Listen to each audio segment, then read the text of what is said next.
Good evening class.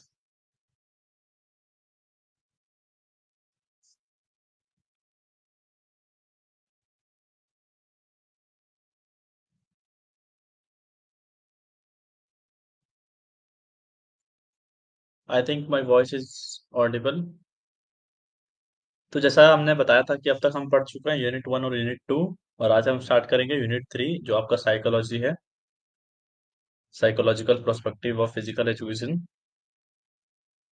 ठीक है, तो यूनिट 3 में ध्यान से समझेंगे तो साइकोलॉजी तो चीजें मतलब पूरा समझने वाली हैं। तो सुनते रहिएगा, आपको अच्छे से समझ में आएगा। ठीक है, और जितना पढ़ाऊंगा उतने क्वेश्चन आएंगे। आई होप आपने यूनिट 1 और यूनिट 2 जितना मैंने अब तक पढ़ाया हुआ है, आपके टेस्ट मैंने अपलोड किए थे, उस टेस्ट को आप अब तक अटेम्प्ट दिए होंगे। तो अब हम स्क्रीन शेयर करेंगे और पढ़ना स्टार्ट करेंगे। तो जिन्हीं बच्चों को ज्वाइन करना था ऑलमोस्ट सभी लोगों ने कर लिया है। चलिए मैं स्क्रीन शेयर कर देता हूँ और पढ़ना स्टार्ट करते हैं।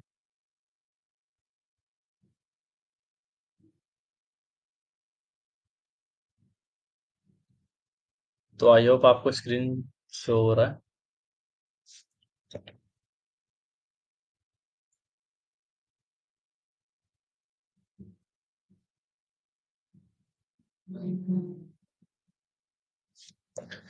तो ये आपका सिलेबस है। ठीक है, एमटेड एंट्रेंस का COQ P18 यूनिट 1 हमारा हो चुका है अच्छे से, यूनिट 2 भी हो चुका है।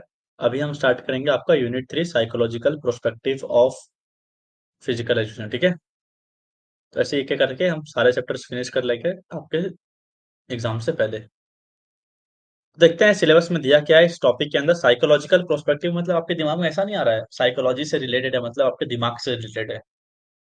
ठीक है, तो इस टॉपिक के अंदर, इस चैप्टर के अंदर हमें क्या क्या पॉइंट्स कवर करने हैं जो सिलेबस में हमारा दिया गया है। Psycho physical unity of human organism, laws of learning, उनके क्या एप्लीकेशंस हैं स्पोर्ट्स सिचुएशंस में।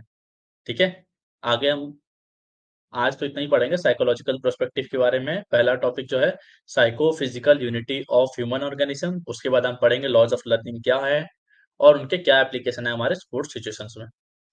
ठीक है, इसके बाद हमारे बचा है थ्योरीज ऑफ प्ले, लर्निंग के क्या क्या स्टेजेस होते हैं, motor skill learning, learning curve, transfer और ट्रेनिंग। ठीक है, एक दिन लग गया यहाँ पे, एक दिन। फिर स्पोर्ट्स साइकोलॉजी के कुछ थ्योरीज, मोटिवेशन, मतलब तीन चार चार दिन आपका, 4 क्लास में आपका ये चैप्टर भी आपका फिनिश हो जाएगा। ठीक है, तो आज हमारा है पहला क्लास। तो पढ़ना स्टार्ट करते हैं। साइकोलॉजी पहले जानते हैं है क्या। तो साइकोलॉजी मतलब हो जाएगा आपका scientific study of the mind and the way that people behave. ठीक है, साइकोलॉजी मतलब होता है किसी का भी हम साइंटिफिक स्टडी करना है कि यार उसका दिमाग कैसे चल रहा है, वो कैसा बिहेव करता है। ठीक है, तो हल्का हल्का साइकोलॉजी आपका ये हो गया।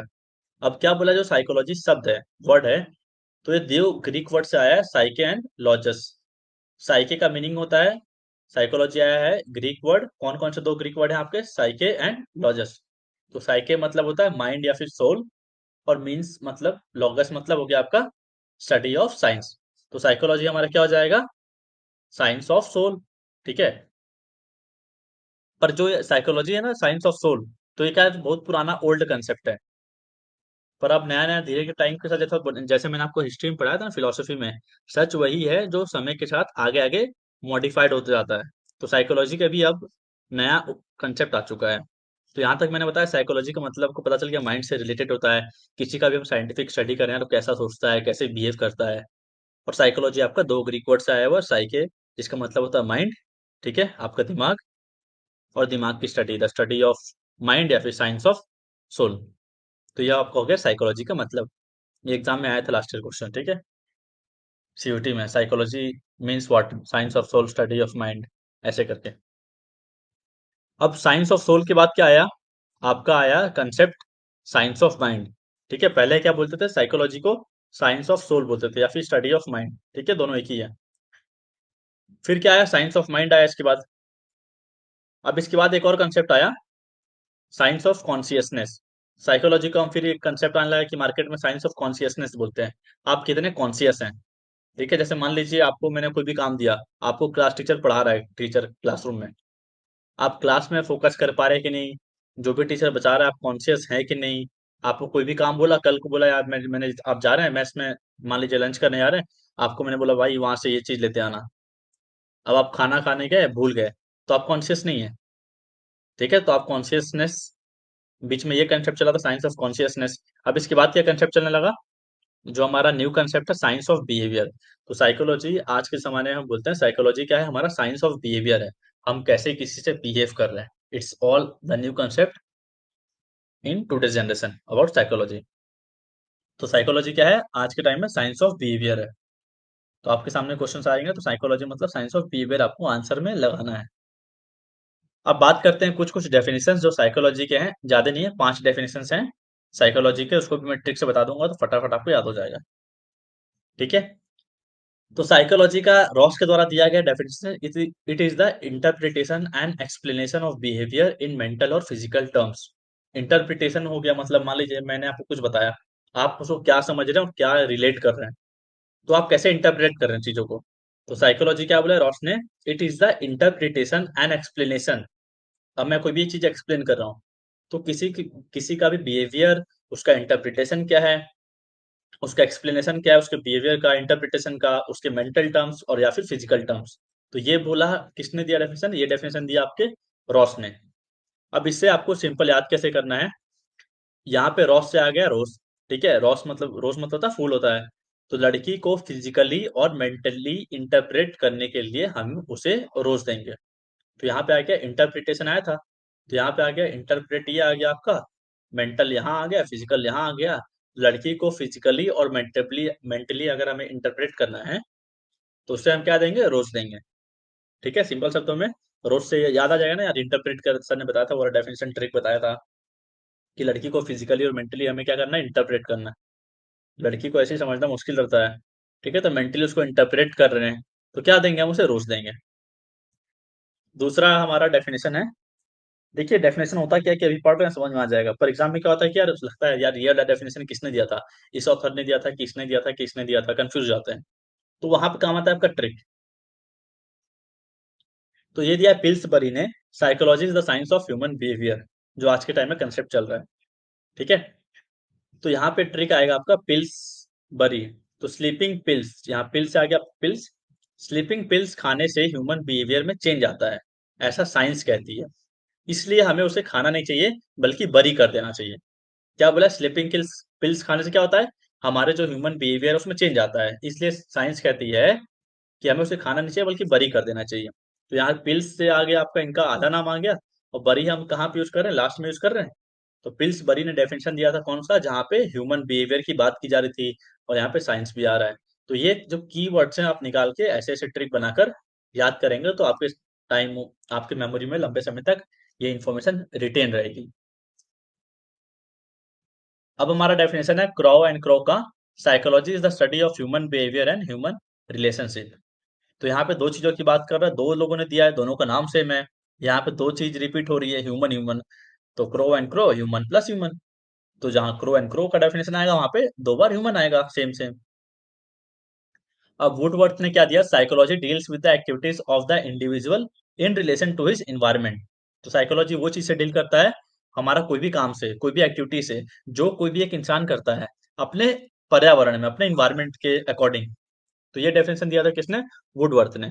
अब यहाँ से क्या ट्रिक आ जाएगा, आपने देखा होगा इन्वायरमेंट में क्या पाया जाता है, वुड पेकर, जो क्या करता है, वुड में छेदा करता है, वुड पेकर। तो मतलब वुड पेकर मतलब इन्वायरमेंट वाला डेफिनेशन। वुड पेकर क्या करता है, छेदा करता है इन्वायरमेंट में, पेड़ों में। तो यहाँ पे इन्वायरमेंट आया, तो यहाँ पे वुड्सवर्थ वाला डेफिनेशन आ जाएगा, ऑथर का नाम। अब बचा हमारा वॉटसन का डेफिनेशन। तो इन्होंने बोला psychology is the positive science of behaviour.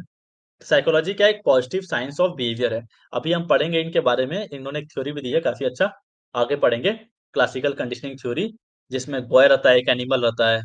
तो उसको पढ़ने के बाद आपको ट्रिक लगेगा। ठीक है, तो वॉटसन ने क्लासिकल कंडीशनिंग थ्योरी दी थी बॉय और एनिमल का। तो वॉटसन जी बिहेवियर को पॉजिटिवली अफेक्ट करते हैं। वॉटसन जी क्या करते हैं, बिहेवियर को पॉजिटिवली अफेक्ट करते हैं। जब आप ये वाला कंसेप्ट पढ़ लेंगे ना, क्लासिकल कंडीशनिंग थ्योरी, तो आपको ये ट्रिक पता चल जाए क्यों बनाया गया है।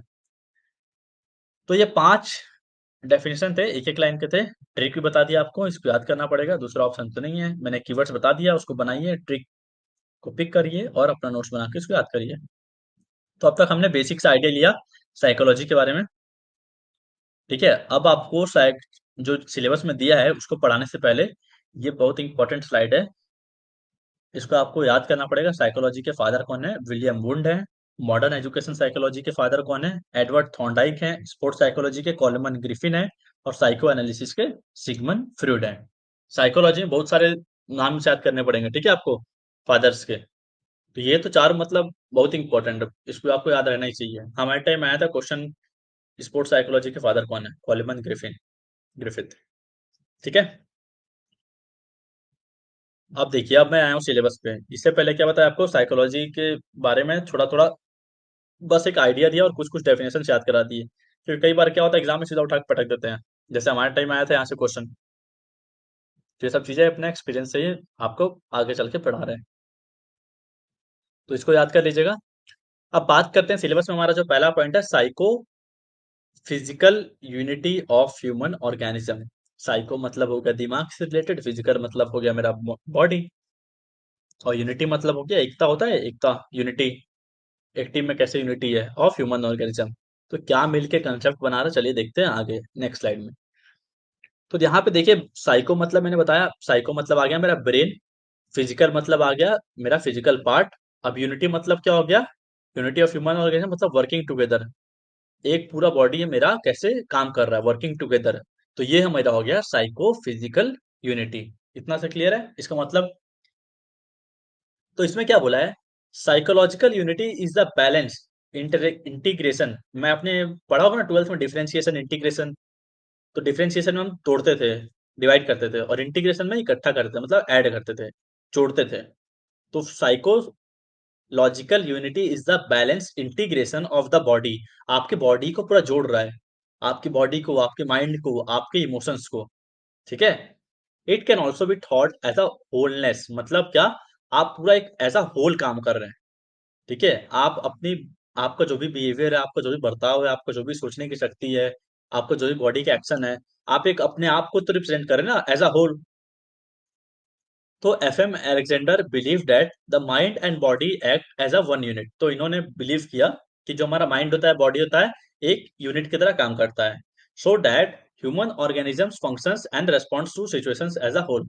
ताकि कोई भी सिचुएशन आए तो उसमें हम अपना एक होल की तरह रिप्रेजेंटेटिव बने, कहीं भी रेस्पॉन्ड करें कोई भी सिचुएशन पे।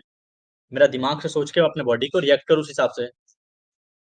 अब इन्होंने यही बोला, he believe that everything whether physical, mental और स्पिरिचुअल, कोई भी चीज हो, भले फिजिकल हो, मेंटल हो, या फिर कोई धार्मिक चीज हो, is translated into muscular tension. Muscular tension मतलब आपके मसल्स का मूवमेंट हो रहा है। ठीक है। आप कुछ भी करिए, फिजिकली काम करिए, मेंटली करिए, या फिर कोई स्पिरिचुअलिटी से काम करिए, तो क्या हो रहा है? हमारा मस्कुलर टेंशन हो रहा है, हमारा मसल्स मूवमेंट होता है। तो the earliest known use of the adjective psychophysical is in the 1940s। ये पहली बार वर्ड शब्द आया था मार्केट में 1840, 1840s में। ठीक है। साइकोफिजिकल, साइकोफिजिकल मतलब यही सिंपल सा है, हम अपने बॉडी को कैसे एक होल की तरह कहीं भी रिप्रेजेंट कर रहे हैं, कहीं भी एक्ट कर रहे हैं।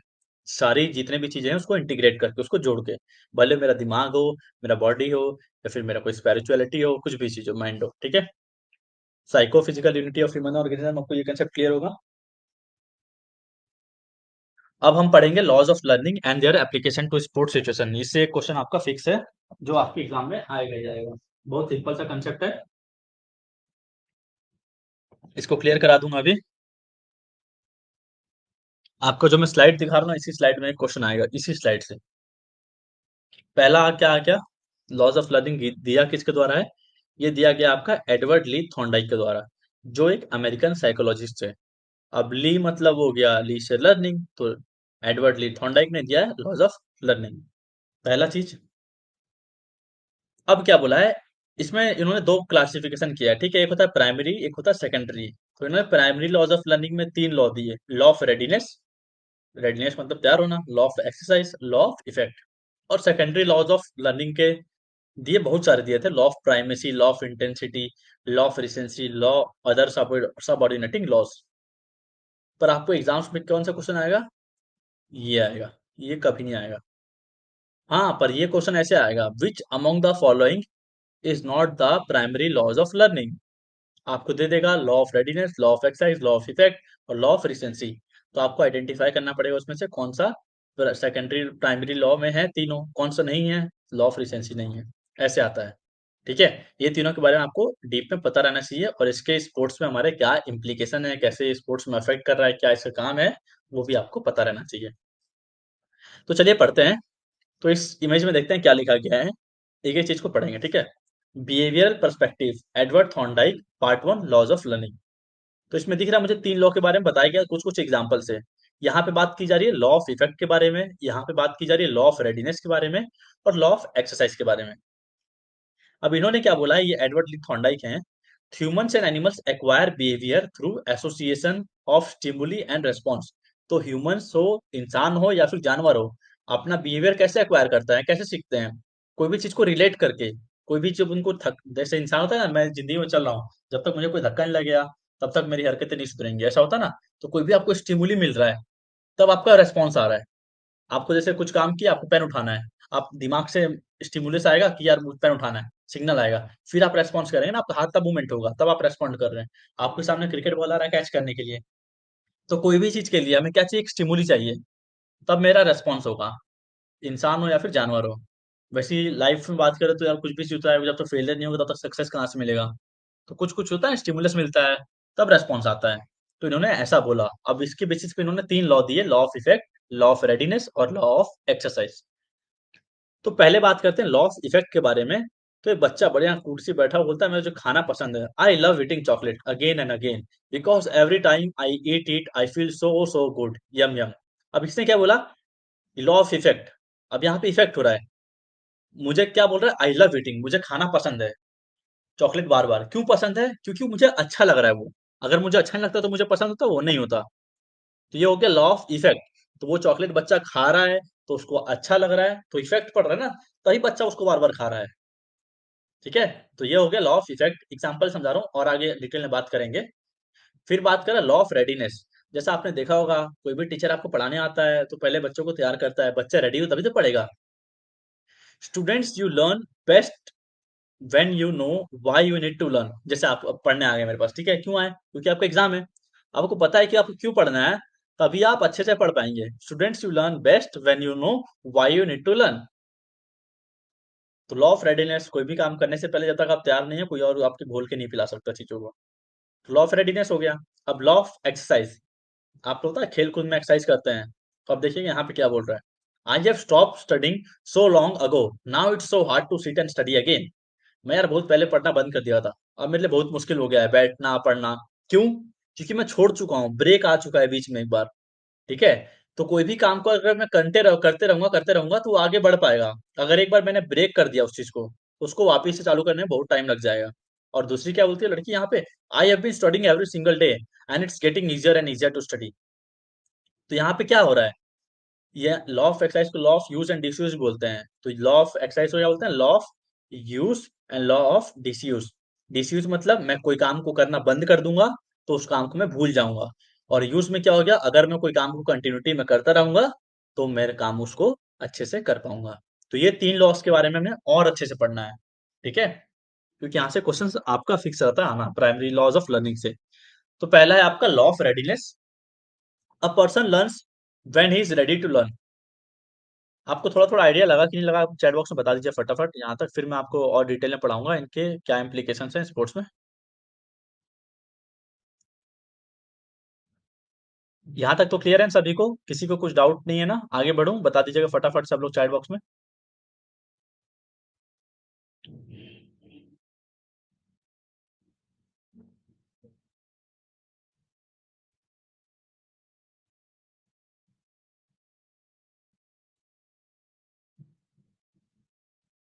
ठीक है, आगे बढ़ते हैं। तो प्राइमरी लॉज ऑफ लर्निंग में पहला हमारा लॉ ऑफ रेडीनेस। तो यहाँ पे क्या बोला है, person learns when he is ready to learn. पहला लॉ के बारे में बात करें, लॉ ऑफ रेडीनेस में पर्सन तभी याद करेगा, कोई भी चीज तभी सीखेगा जब वो रेडी होगा कोई काम को करने के लिए। ये तो child is ready to learn, he learns more quickly. अगर बच्चा रेडी है तो क्या करेगा, जल्दी से सीखेगा चीजों को, अच्छे से सीखेगा, इफेक्टिवली सीखेगा, एंड विद ग्रेटर सेटिस्फेक्शन। उस बच्चे को उस काम करने में मजा भी आएगा। This shows us not to force the child to learn if he is not ready to learn। तो इससे हमें ये सीखने को मिलता है कि बच्चों को हमें फोर्स नहीं करना चाहिए, ठीक है, जब तक वो रेडी ना हो खुद से। The teacher should make an attempt to motivate the students by stimulating their attention, interest and curiosity. मतलब जो भी टीचर पढ़ाने जाता है क्लास में, तो उसको ऐसा टीचर को अटेम्प्ट करना चाहिए कि बच्चों को मोटिवेट करे, ऐसा कुछ बोले कि बच्चे खुद ही मोटिवेट हो जाए पढ़ने के लिए, उनके अंदर ऐसा क्यूरियोसिटी जगा दे, बच्चे खुद इंटरेस्ट हो जाए। एक बहुत ही फेमस लाइन है, बहुत इंपॉर्टेंट है, आता एग्जाम में आपके। You can lead a horse to water but you cannot make it drink. आप घोड़े को पानी के पास तो ले जा सकते हो, पर आप घोड़े को पिला नहीं सकते जब तक वो खुद ना पीना चाहे।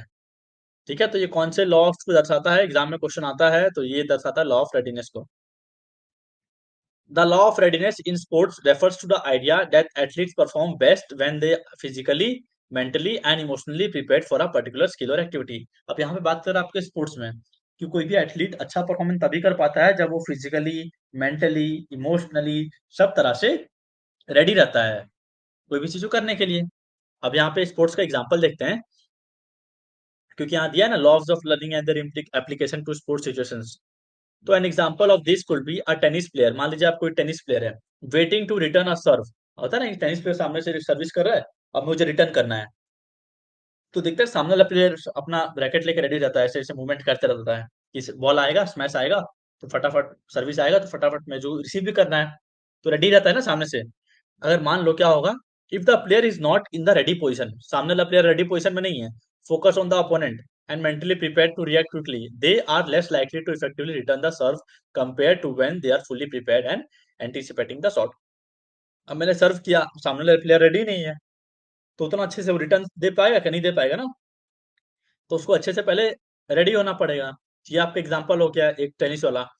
In essence, readiness enhances performance in sports by ensuring athletes are primed to execute skills with optimal efficiency and effectiveness। तो ये बोला है इसमें कि मान लीजिए अगर हम रेडी हैं, तो कोई भी स्किल को हम जब परफॉर्म करेंगे ना, उस काम में अगर हम रेडी होके जाएंगे, तो उसको अच्छे से एफिशिएंटली और इफेक्टिवली उस चीज को परफॉर्म कर पाएंगे। ठीक है, कम मेहनत से ज्यादा अच्छा आउटपुट मिल पाएगा अगर हम रेडी रहेंगे तो ये हो गया आपका पहला लॉ, लॉ ऑफ रेडीनेस। ये हॉर्स वाला एग्जांपल याद कर लीजिएगा, आता है एग्जाम में।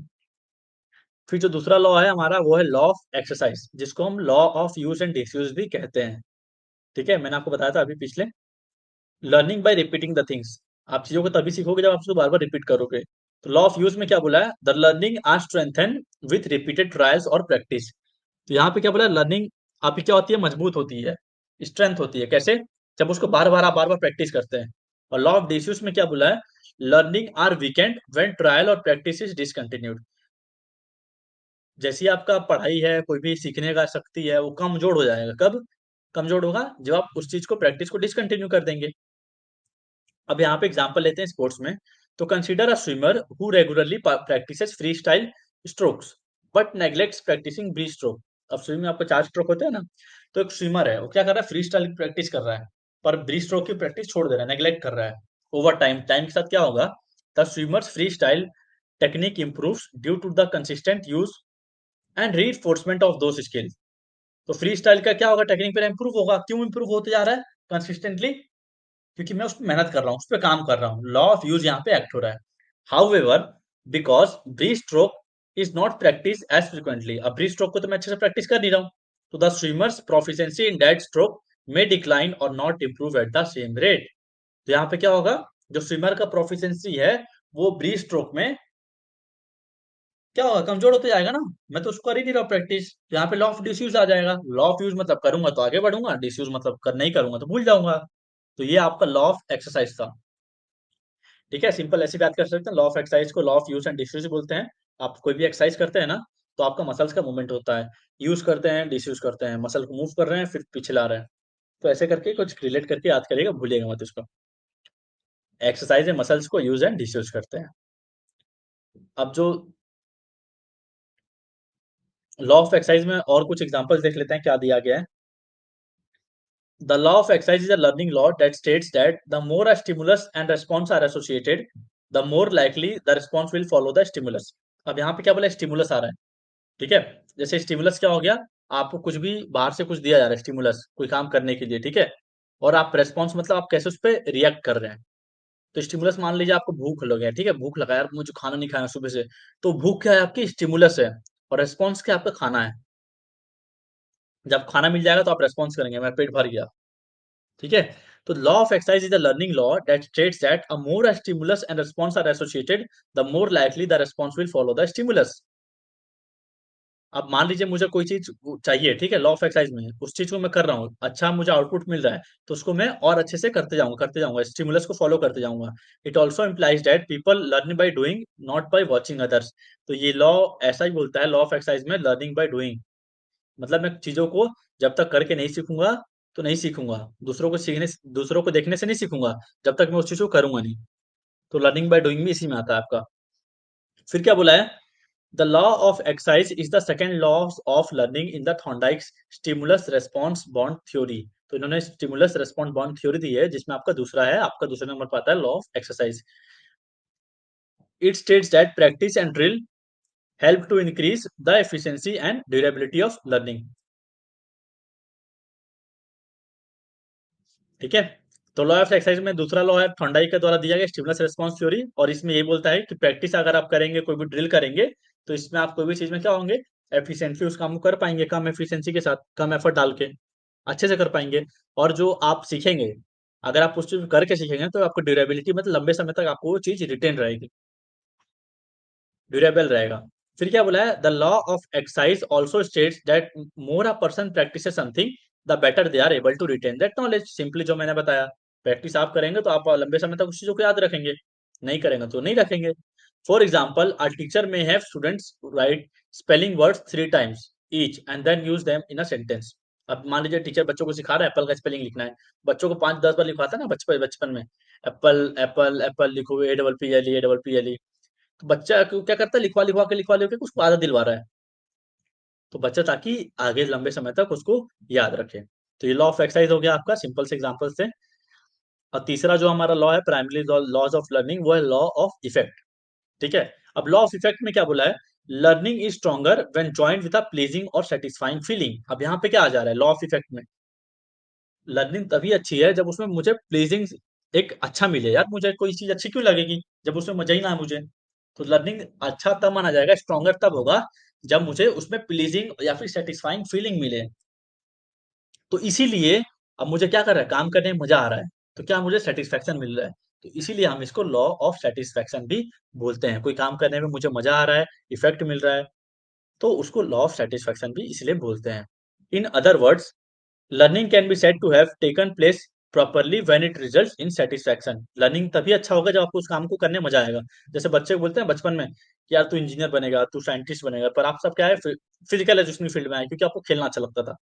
तो आपको लर्निंग तभी जब मजा कर काम पढ़ने में मजा आएगा ना, जब आप उस काम को करना चाहेंगे,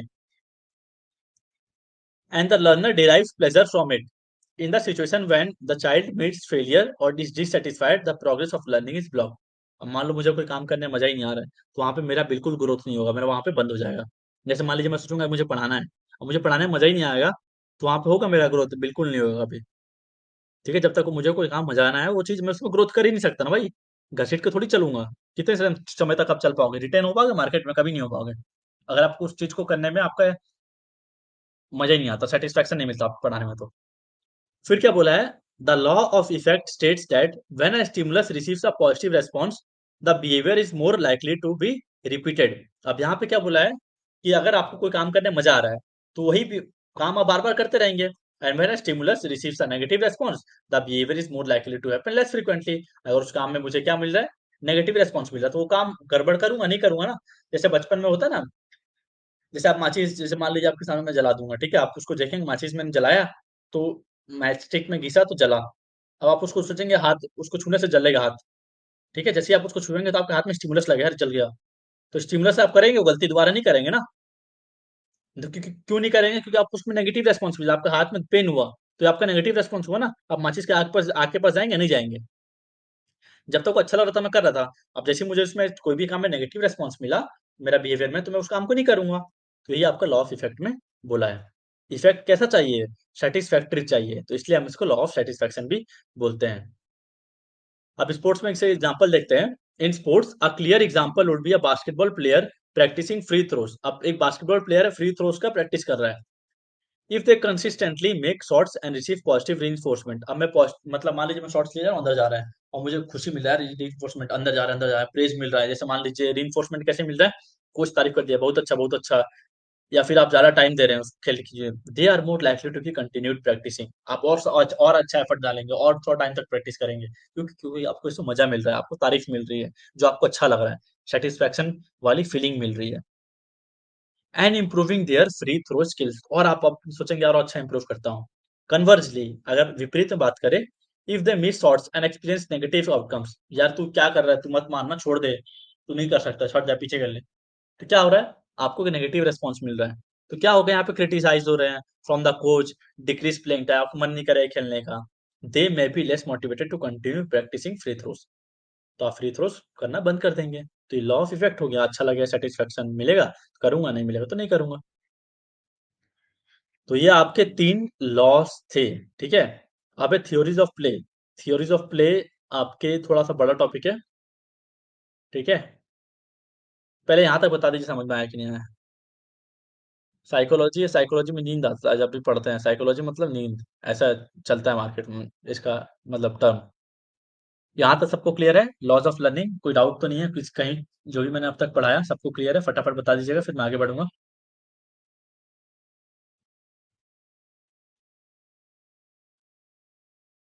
ठीक है।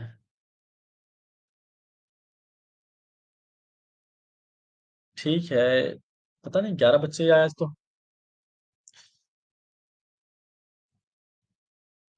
ठीक है, कल संडे है, कल भी क्लास लेंगे, कल ऑफ नहीं करेंगे। आप लोग बोलेंगे तो 2 क्लास भी ले सकते हैं कल। ठीक है, चलिए स्लिप देखते हैं क्या आपको, एक चीज आपको याद करने के लिए दूंगा अभी। थियोरीज ऑफ प्ले अभी मैं नहीं पढ़ाऊंगा, ठीक है, क्योंकि बड़ा टॉपिक है। अगर इसमें घुसेंगे तो मतलब ऐसा है कि एक टॉपिक में अगर गए अंदर तो खत्म करा के छोड़ो, ऐसा रहता है, क्योंकि काफी सारे इसमें नाम याद करने पड़ेंगे आपको। आप देखते हैं, ये आपको मैं होमवर्क दूंगा इसको पढ़ने के लिए। स्पोर्ट्स साइकोलॉजी के थ्योरीज हैं, मतलब ये थ्योरी को किसके द्वारा दिया गया है, किसके प्रो फाउंडर कौन है, आपको इसको पूरा याद करना है साइकोलॉजी के।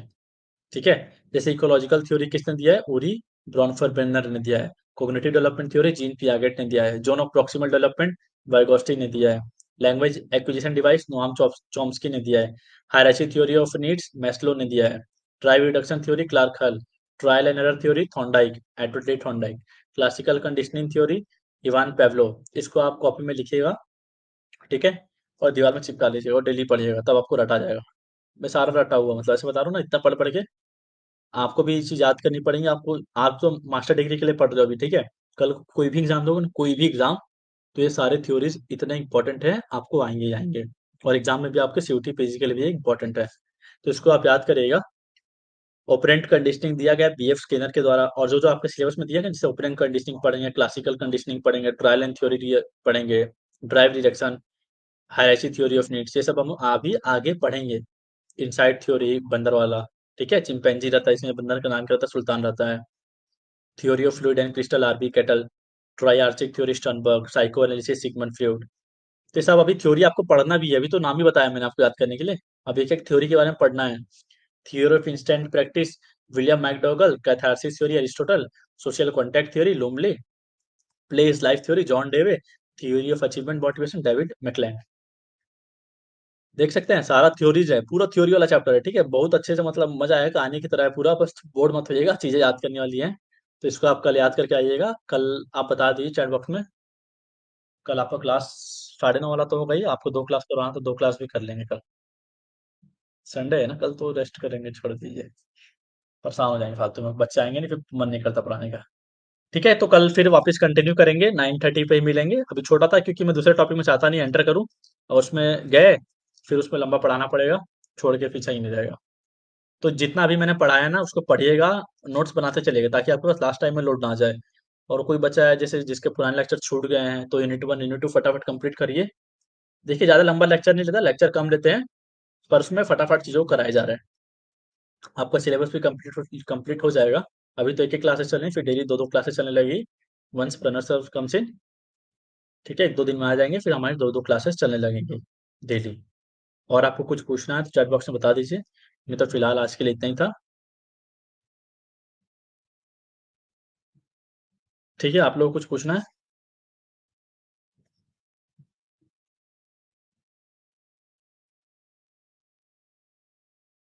ठीक है, फिर कुछ पूछना नहीं होगा मेरे हिसाब से तो क्लास को लीव कर सकते हैं। Good night. मिलते हैं कल 9:30 पे, ठीक है। क्लासेस कंटिन्यू रखेंगे जब तक मुझे प्रॉब्लम ना है ना, जिस दिन उस दिन तक क्लासेस कंटिन्यू रहेंगी, संडे सैटरडे कुछ भी हो। क्योंकि जितना पहले सिलेबस हम खत्म कर लेंगे उतना हमारे लिए अच्छा है, क्योंकि हम उतने क्वेश्चंस प्रैक्टिस कर पाएंगे।